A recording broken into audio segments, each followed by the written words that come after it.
The following is a listener-supported ministry from the Grace Evangelical Society. Does Hebrews 3:12 through 14 in some way teach about works salvation? In other words, do we have to keep believing in order to remain saved? What is the hardness of heart, the unbelief, and the deceitfulness of sin? Thank you, friend, for joining us today. This is Grace in Focus, a radio broadcast and podcast ministry of the Grace Evangelical Society. You can learn more about us at our website, faithalone.org. One of the big things that we do is our annual national conference. This year, it is the 19th through the 22nd of May. It is at Camp Copus in North Texas. We will be focusing on free grace and dispensationalism. Get all the details, get registered. The time is approaching.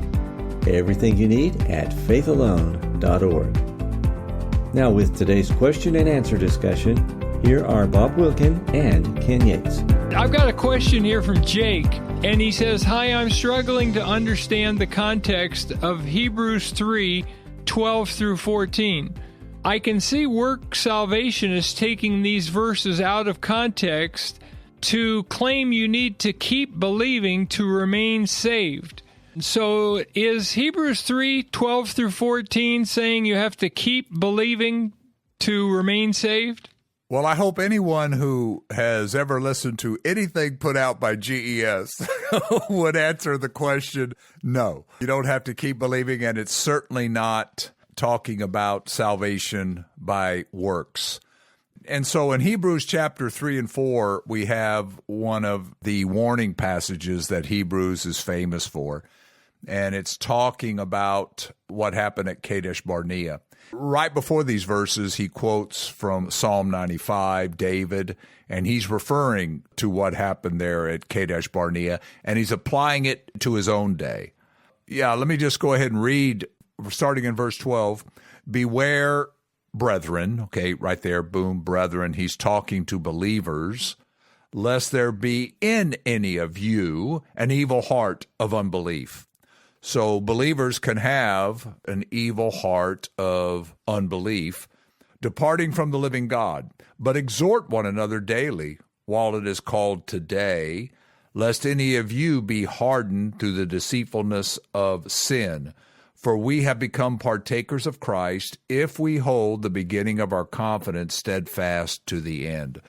So he's talking about unbelief. He's saying that believers can have an evil heart of unbelief. But Jake, when he asked the question, he's saying, is this talking about eternal salvation? And we need to continue to believe in order to be saved. Well, first of all, the people at Kadesh Barnea, it's not that they became unbelievers, even though a believer can deny the faith. The question is, what did they not believe in? What was it that they refused to believe in God? God told them to go into the land and to conquer it. And the spies came back and said, oh, we can't do that. God said he'd give them the victory. He'd give them the land. But the spies came back and 10 of them said, oh, no, walled cities, giants. You know what I call that, Ken? What's that? I call that grasshopper theology. There you go. Because they said we're like grasshoppers.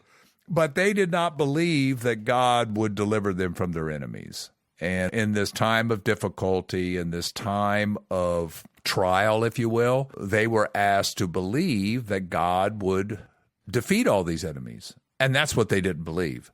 And they said, no, we're not going to do it. Let us go back to Egypt. And they rebelled against God. So that's the evil heart of unbelief here. But what is it that they lost? I'll ask you, Bob. What is it that these Jews at Kadesh Barnea lost? They lost the ability to go into the promised land, and they lost the ability to live beyond 38 more years. Some of them were as young as 20. Right. And those 20-year-olds died during the next 38 years. So their lives were cut short. Now, some of them were older, but the only ones that got to go into the promised land who were over 20 were Joshua and Caleb, the two spies who believed God. Right. And by the way, Ken, Jacob goes on to ask if we could please explain what verse 14 means of Hebrews 3. That's where he says, "For we have become partakers of Christ if we hold the beginning of our confidence steadfast to the end. And that word partaker, Jake doesn't mention it, but the word partaker is the Greek word medikoi. Well, in this context, it's plural. Medikoi is partakers. The singular is metakas. But in any case, you've written a commentary on Hebrews. What does it mean to be a partner with Christ, one of his medikoi? Yeah, just as we use the word partner, oftentimes, probably most of the time, to describe someone who's particularly close to us, like he's a partner in the ministry with me, or he's a business associate or something like that. And that's what the word means. It means someone who works with Christ, someone who's a close partner with him, the word medikoi. And so what he's saying is he's not saying we're believers if we hold fast, but we are his partners. We are in the work with him. And of course, what he's referring to here is those who are going to reign with Christ in the world to come. It's coming. It'll be here before you know it.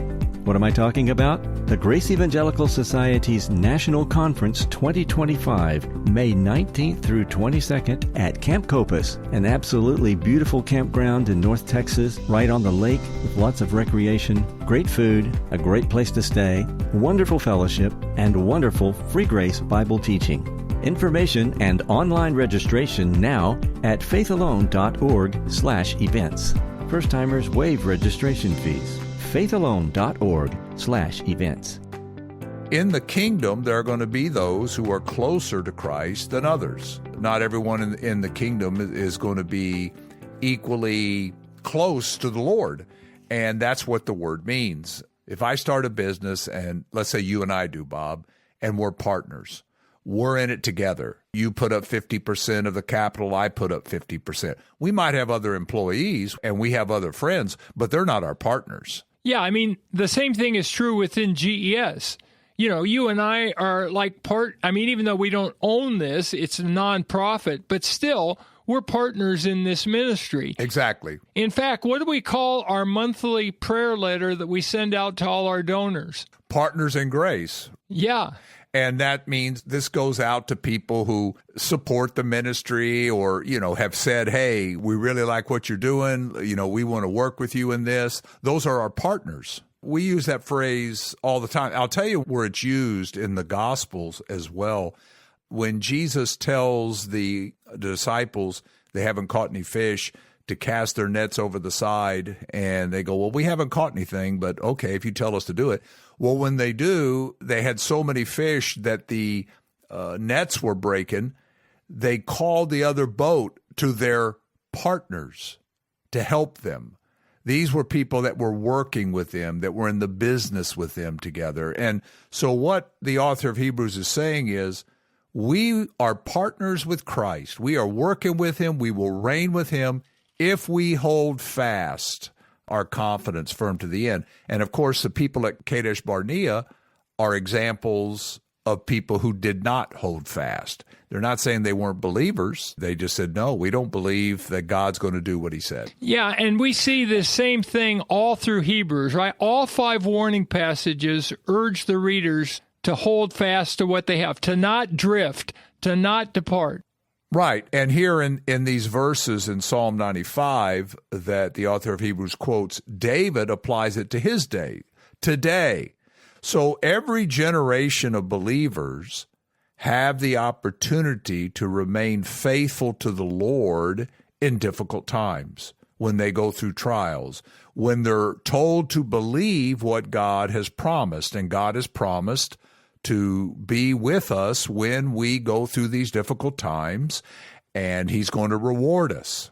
And that's true in every generation. Well, at Kadesh Barnea, they were going to be rewarded. If they had been faithful, they would have gone into the promised land. They wouldn't have died in the wilderness. They would have eaten from trees that they didn't plant. They would have lived in cities that they didn't build. There were all kinds of rewards that God had promised them, but they didn't believe it. Yeah. And that's what the evil heart of unbelief is. So we could say it that in every generation, what God is saying is to his people, Be a partner with me. Yeah, and by the way, Ken, this word medikoi first appears in Hebrews 1:9.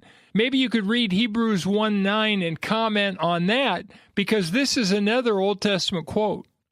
Yeah, and that comes from Psalm 45, where the king is at a feast.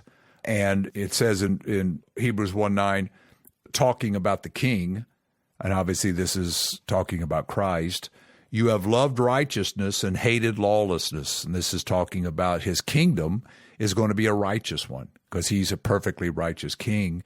And then he says, therefore, God, your God, here's God the Father, has anointed you with the oil of gladness. It's going to be a time of rejoicing when the kingdom begins.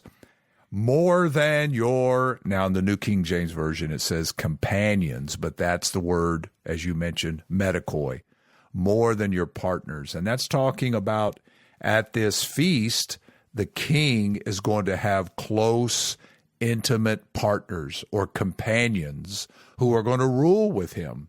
And that's what's going on in Psalm 45 as well. And an analogy would be, I'm a citizen of the United States, but I can't go to the White House and have dinner with Donald Trump.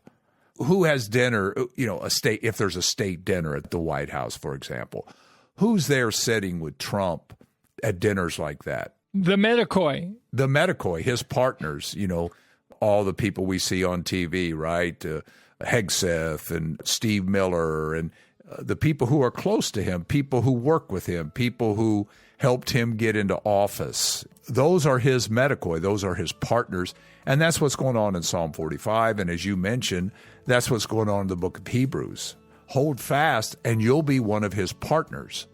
Believe what he's told you concerning your enemies and the trials that you go through. He's going to deliver you through these things. That's good. Well, I was going to say, this theme is found in many other scriptures. For example, in Galatians chapter 6 and verse 9, Paul says, let us not grow weary while doing good, for in due time we will reap if we don't lose heart. Well, we need to continue on. Jesus said in Revelation 2:24, he who endures and keeps my works till the end, to him will I give authority over the nations. Paul said, 2 Timothy 2:12, if we endure, we shall also reign with him.